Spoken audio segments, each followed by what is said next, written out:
ओम शांति। आदि रत्न। इस पुस्तक में आज हम पढ़ेंगे आदि रत्न दादी हृदय पुष्पा जी, इनके लौकिक और अलौकिक जीवन की कहानी। आपको प्यार से सभी टिक्कन दादी कहते थे। आपका अटूट निश्चय, बाबा से सच्चे दिल का प्यार और दृढ़ विश्वास बेहद सेवाओं की नींव बना। बेंगलोर में रहकर आपने पूरे कर्नाटक की सेवाओं का कार्यभार संभाला। बाबा के हजारों बच्चों की पालना करते हुए आप बहुत लाइट रहती थी। आपके अंदर उमंग उत्साह भरपूर था। आपने बेंगलोर में एक रिट्रीट सेंटर बनाया और वहाँ भगीरथ के मुख से कैसे ज्ञान गंगाएं निकलकर सारी सृष्टि को पावन बना रही है, यह दृश्य मॉडल के रूप में प्रस्तुत किया। एक बड़े शिवलिंग में आध्यात्मिक संग्रहालय बनाया, जो आज बेंगलोर के दर्शनीय स्थलों में गिना जाता है। आपके द्वारा निकाले हुए अनेक रत्न बाबा के यज्ञ की बेहद सेवाओं में समर्पित है। आप दादी चंद्रमणि की लौकिक में बड़ी बहन थी। आप 15 जुलाई 1996 में भौतिक देह का त्याग कर अव्यक्त वतनवासी बनी। दादी हृदय पुष्पा जी का जन्म सिंध अर्थात हैदराबाद में हुआ। इनके पिता रतनचंद सुरतानी लंका देश की राजधानी कोलंबो में कपड़े तथा बिस्तरों की दुकान के मालिक थे।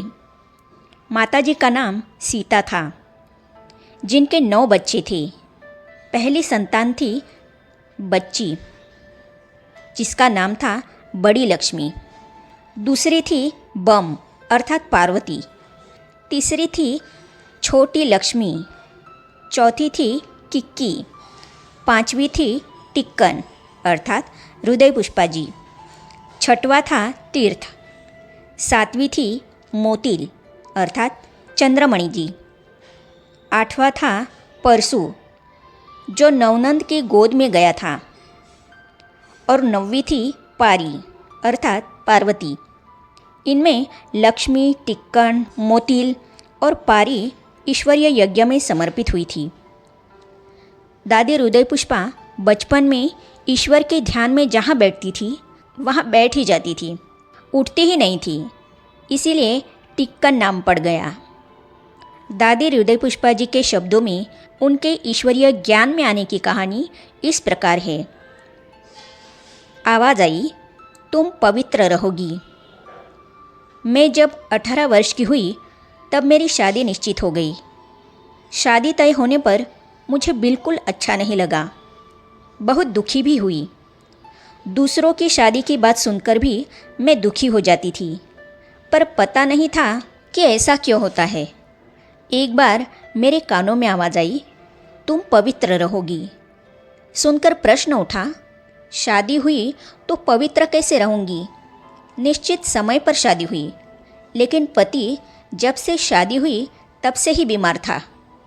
6 मास तक एक नर्स की भांति मैंने देखभाल की, फिर विधवा हो गई। मुझे यह सोचकर भारी दुख हुआ कि कल तक तो मैं कन्या थी, पर आज विधवा बनकर सबकी नफरत भरी नज़रों का सामना करना पड़ेगा। मुझे कई बार यह शब्द भी सुनाई देता था कि कृष्ण मिलेगा, कृष्ण मिलेगा, लेकिन अभी तक कृष्ण क्यों नहीं मिला, यह सोचकर भी दुख होता था। अपने अनुभवों में दादी हृदय पुष्पा जी आगे कहती है, बाबा ने पूछा, क्या बिंदी को पति होता है?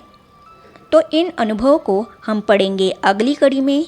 तो ये जानने और पढ़ने के लिए इस चैनल को सब्सक्राइब करने के साथ ही साइड में जो बेल आइकॉन है उसे भी क्लिक कीजिए, ताकि आने वाली सभी वीडियो और अब तक की सारी वीडियो आप तक पहुंचती रहेगी। ओम शांति।